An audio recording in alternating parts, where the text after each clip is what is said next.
नमस्कार आप सभी को। जय माँ भवानी, जय माँ काली। कैसे हैं आप सभी? आशा करती हूँ कि माँ की कृपा से आप सभी का परिवार खुशहाल हो, आप सभी पे माँ की कृपा बनी रहे। आज के वीडियो में मैं ये बताऊंगी कि माँ काली को कैसे प्रसन्न करें, उनके तत्व आपके बॉडी में जागृत हो रहे हैं ये कैसे जाने, और माँ काली का जाप कैसे करें, उन्हें कैसे जल्द से जल्द खुश करें। और ये वीडियो उन सभी के लिए है जो माँ काली के बहुत भक्त हैं। माँ काली उनकी इष्ट हैं और उनके प्रति ही वो समर्पित हैं। तो बहुत सारे कमेंट्स भी आए और फोन में भी, कॉल में भी मुझे बहुतों ने बोला कि आप माँ काली पे वीडियो बनाइए, माँ काली को कैसे भोग दे, क्या क्या भोग दे, माँ काली को खुश करने के लिए कौन सा मंत्र जाप करें। तो बहुतों ने बोला, तो मैं आज ये वीडियो बनाने जा रही हूँ। माँ काली का जो बीज मंत्र है वो है ओम क्रीम कालिकाय नमः। बहुत लोग क्रीम बोलते हैं, बहुत लोग क्रीम बोलते हैं, बहुत लोग क्लीम बोलते हैं। आप कोई भी उच्चारण कर सकते हैं और यही उनका बीज मंत्र है। अब है कि माँ काली का जो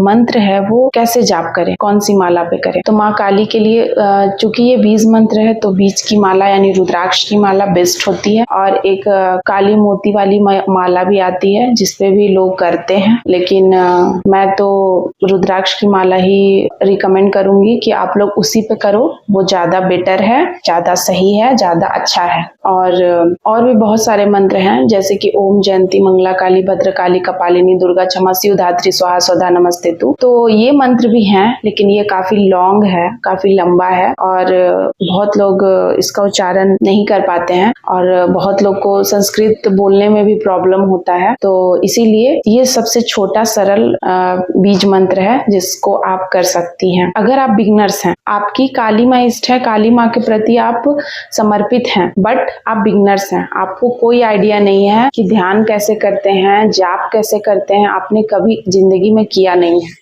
तो फिर आप अचानक से माँ का बीज मंत्र ना ले लें और ना ही जाप करें। आप पहले उनकी स्तुति करें या फिर उनकी ओम नमः शिवाय का जाप कर लें, ठीक है। और जाप करना पहले सीखें, मेडिटेशन करना सीखें, उसके बाद करें, क्योंकि ये सारे मंत्र जो है ना, जैसे कलयुग में माँ जो है शक्ति वो बहुत जागृत है, तो उनकी शक्तियां बहुत तेजी से आती हैं। अब है कि माँ को क्या भोग प्रसाद दें। माँ को आप जो सबसे बड़ा भाव होता है, माँ को आप कुछ भी भोग प्रसाद दे सकते हैं, लेकिन चूंकि फिर भी लोग पूछते हैं कि क्या दें क्या नहीं दें, तो मैं बताऊं कि आप उन्हें बतासा लौंग दें भोग में। आप उन्हें गुड़ का भोग लगा सकते हैं, गुड़ की बनी मिठाइयां बनाकर भोग लगा सकते हैं शुद्ध साफ बर्तन में, या फिर आप अगर आपके घर में पूरे तरीके से सात्विक भोजन बनता है तो आप उस तरीके से भी भोग लगा सकते हैं देवी देवताओं को। अब है कि कैसे सबसे जल्दी माँ प्रसन्न होती हैं, कैसे उनकी शक्तियां जागृत होती है, उनके तत्व आपके बॉडी में आते हैं या उनकी योगिनियां आने लगती हैं। तो ये जो मैंने मंत्र बताया है ये सबसे कारगर है। बहुत लोग व्रत करते हैं, बहुत लोग भोग देते हैं हर दिन उनको। तो सबसे जो बेस्ट तरीका है माँ को जागृत करने का, उनकी शक्तियों को पाने का, वो है कि आप माँ को श्रद्धा भाव से बैठकर उनका मेडिटेशन करें, उनका ध्यान करें और ध्यान करने के साथ उनका जाप करें। ये सबसे सरल तरीका है और सबसे जल्दी माँ प्रसन्न होती है। जो मैंने बीज मंत्र बताया उसका अगर आप जाप करते हैं तो वो माँ सबसे ज्यादा प्रसन्न होती है। अब है कि कितनी बार जाप करें, तो आपके कैपेसिटी के ऊपर डिपेंड करता है, आपके टाइम टेबल के ऊपर डिपेंड करता है। अब मैं बोल दूंगी कि आप इतना माला करो, 11 माला करो, 21 माला करो, 31 माला करो, तो आप कैसे करोगे? आपके पास उतना वक्त नहीं है। हाँ, लेकिन आप ये कर सकते हो कि आप मानसिक जाप कर सकते हो। आप चलते, आप कहीं भी जा रहे हो, लिफ्ट में हो, रोड में हो, ऑफिस में हो, अगर आप स्टूडेंट हैं तो कॉलेज में हो, तो आप जाप कर सकते हैं मानसिक जाप। मानसिक जाप में ना आपको जीभ ओठ भी हिलाना नहीं है, बस मन में उनको ध्यान करके बस जाप करना है मन में। अब है कि बहुत लोगों को ऐसा लगता है कि माँ का मंत्र जाप करने से या माँ का जो भक्त होता है या जो उपासक होता है तो वो लोग तामसिक होते हैं। ऐसा एक इमेज सेट हो गया है सबके दिमाग में कि वो लोग तामसिक होते हैं, माँ बहुत रौद्र रूप में है, माँ गुस्से में रहती है। माँ अगर जो उनका भक्त होता है, जो उनका पूजा करता है, तो वो पूरा गुस्सैल हो जाता है, उनमें क्रोध की भावना उत्पन्न होने लगती है। तो ऐसा नहीं है, सारे मिथ है। माँ वो माँ है, वो उनसे ज्यादा ममतामयी कोई नहीं है संसार में। अगर माँ गुस्सा होती हैं तो वो उनपे होती हैं जो गलत करते हैं, जो अपराधी हैं, जो दैत्य हैं, उनके लिए माँ क्रोधित होती हैं, अपने बच्चों के लिए नहीं होती हैं। जो उनके भक्त है ना उनके लिए नहीं होती हैं। और बहुत लोग ऐसा सोचते हैं कि माँ दुर्गा, कुछ लोग के मेरे पास कॉल आया तो मुझे पता चला कि ऐसे लोग हैं संसार में जो कहते हैं कि माँ दुर्गा अलग है, मैं माँ दुर्गा का भक्त हूँ, तुम काली का इष्ट हो, तुम माँ काली आपकी इष्ट है या माँ काली के प्रति आपकी श्रद्धा भाव है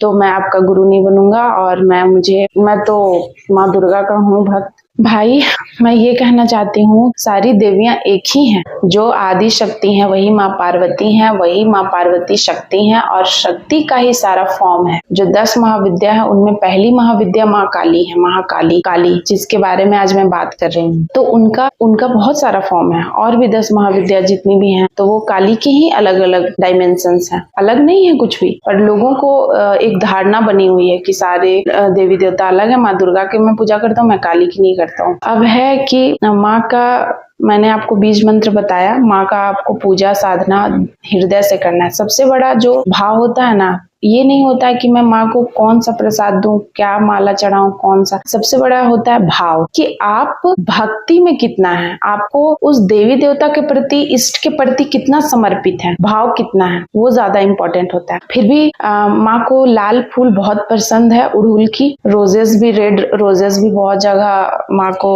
चढ़ाते हैं, जहाँ उड़हुल नहीं मिलता है वहाँ रेड रोजेस चढ़ाते हैं। और माँ जब आप मेडिटेशन करेंगे, जब आप मंत्र का जाप करेंगे, हो सकता है कि आप में बहुत तरह की भावनाओं का जन्म है, ठीक है। उसमें से एक है काम वासना। तो बहुत लोगों को लगने लगता है कि क्या हो रहा है मेरे साथ, मतलब मैं तो साधना पूजा कर रहा हूँ लेकिन मेरे साथ ये सारी भावनाएं, मन में विचार, गंदे विचार आ रहे हैं। तो होता क्या है कि जैसे ही आप माँ की भक्ति करती हैं, माँ का जाप करती हैं, माँ को याद करती हैं, तो सबसे पहले उनकी योगिनियां आपका परीक्षा लेने, टेस्ट लेने आने लगती हैं और वही आपके सपने के माध्यम से या कुछ ऐसा इल्यूजन क्रिएट करती है। जब आप साधना भी करते हो उस समय आपको डर की स्थिति जैसी भी बनेगी, लगेगा कोई है जो कानों में कुछ कह दिया, या फिर एक अजीब सा डर लगेगा, ठीक है। तो वो जो सिचुएशन है ना, वो योगिनियां आपको टेस्ट करने आती हैं। तो उस स्थिति में आपको ऐसी चीजों को वो देखती हैं कि ऐसे करने पे वो भटकाती हैं, आपको देखती हैं कि भटकाने के बाद भी कहाँ ये अपना जो नियम है, जो पूजा है, जो निष्ठा है, जो ब्रह्मचर्य का ये पालन कर रहा था, वो तोड़ देता है या फिर वो रहता है, कायम रहता है, माँ के प्रति निष्ठावान रहता है।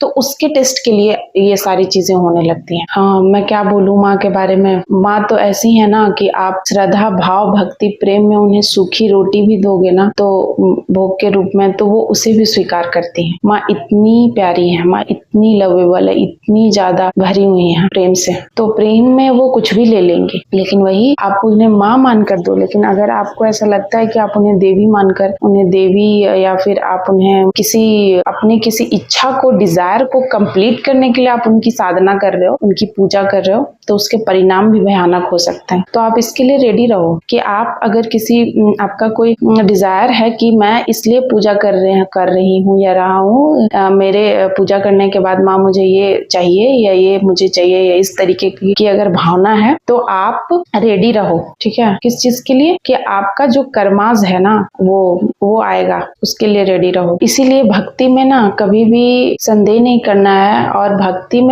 भक्ति निस्वार्थ भाव से करना है। माँ को मैं बहुत प्रेम करती हूँ, इसलिए मैं उनकी पूजा कर रही हूँ, इसलिए मैं उनका मंत्र जाप कर रही हूँ। वो तो वे है उन तक पहुँचने का। और आप जब मंत्र जाप करेंगे, माँ का मेडिटेशन करेंगे, तो आपकी जो कुंडलिनी है वो जागृत होने लगेगी धीरे धीरे। तो हो सकता है कि आपको मेडिटेशन के दौरान ही, जब आप आंख बंद करते हैं, तो आपको कुछ नीली, कुछ हरी, इस टाइप की कोई वेव्स नजर आए, या फिर कुछ शमशान, कुछ सपने आ सकते हैं, या साधना के दौरान भी कुछ ऐसी चीजें हो, शमशान या काली या कुछ ऐसी डरावनी चीजें आपको दिख भी सकती हैं उनके मेडिटेशन के दौरान। और बहुत सारे लोगों को ऐसा लगता है कि माँ काली जो है वो सिर्फ तामसिक देवी हैं, तो ऐसा नहीं है।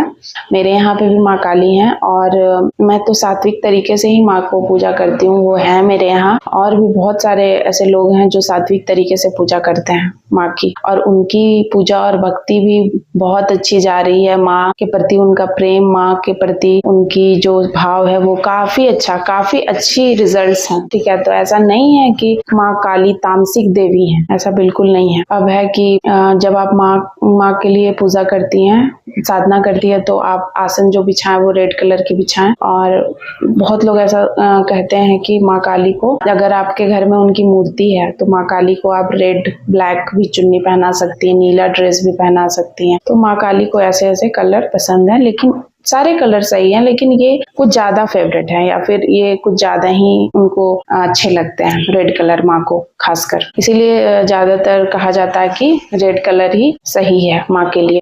और बहुत सारे लोग सैटरडे को व्रत रखते हैं माँ को खुश करने के लिए, तो ठीक है, आप रख सकते हैं, सैटरडे को भी व्रत रख सकते हैं पूरा दिन। बहुत लोग पूरा दिन रखते हैं, बहुत लोग कुछ फल पे रखते हैं, फल खाते हैं, बहुत लोग शाम को कुछ भोग प्रसाद बनाते हैं, बहुत लोग हवन करते हैं, बहुत लोग माँ को हवन में ही भोग देते हैं, और भी बहुत तरह के लोग करते हैं। लेकिन जो मैं बता रही हूँ सबसे बेस्ट और आसान तरीका है वो जप करना, क्योंकि बाकी चीजों के लिए अगर टाइम नहीं भी है, आप ऑफिस में हैं या कुछ ऐसा काम करते हैं कि आपको वक्त नहीं मिलता है, सारा काम आपको करना पड़ता है, तो ये जो जप है वो सबसे बेस्ट वे है माँ के करीब जाने का। और माँ बहुत जल्दी प्रसन्न होती हैं, और माँ पूरे तरीके से जागृत है। और एक बात और कि ऐसा भी है कि जब आप माँ को जागृत करेंगे या फिर माँ का साधना करेंगे, मेडिटेशन करेंगे, माँ का जप करेंगे, उनका बीज मंत्र को आह्वान करेंगे, तो ये भी हो सकता है कि हनुमान जी आपके सपने में आए, या हनुमान जी का भी आपको दर्शन हो। ठीक है, क्योंकि जब भी आप दैवीय शक्ति को आप जागृत करेंगी तो आप पाएंगे कि हनुमान जी सबसे पहले आते हैं, क्योंकि वो आगे आगे चलते हैं, तो वो आते ही आते हैं। माँ काली बहुत प्यारी हैं, बहुत अच्छी हैं। ऐसा नहीं है कि आप उनकी पूजा करेंगे तो आप में तामसिक गुण आ जाएगा, आप शराब पीने लगेंगे, आप मांस खाने लगेंगे, आप हड्डी पहनकर घूमने लगेंगे। बहुत लोग ऐसा लोगों का सोचना है। उनकी जो फोटो है, जो उनकी प्रतिमा है या जो मूर्तियां होती हैं, उन्हें लोग देख कर ना ऐसा सोच लेते हैं कि जो उनकी पूजा करेगा वो उनके जैसा बन जाएगा। तो ऐसा नहीं है। उन्होंने वो अवतार लिया था, उन्होंने वो रूप धारण किया था असुरों का वध के लिए। जब इतने सारे खतरनाक असुर आ गए, जो इतने ज्यादा अत्याचार बढ़ गया पृथ्वी पे, और बहुत देवता भी नहीं संभाल पाए, देवता भी हार गए, तब माँ आई और माँ ने सबका संहार किया और इस पृथ्वी को अत्याचार से मुक्त कराया। और वही आएंगी, वो कलयुग में भी आएंगी, इसीलिए वो सबसे ज्यादा जागृत है, क्योंकि कलयुग में बहुत ज्यादा अत्याचार बढ़ा हुआ है। और दूसरी बात की माँ की शक्तियां बहुत तेजी से आती हैं, इसीलिए इसे हल्के में ना ले, मजाक में ना ले।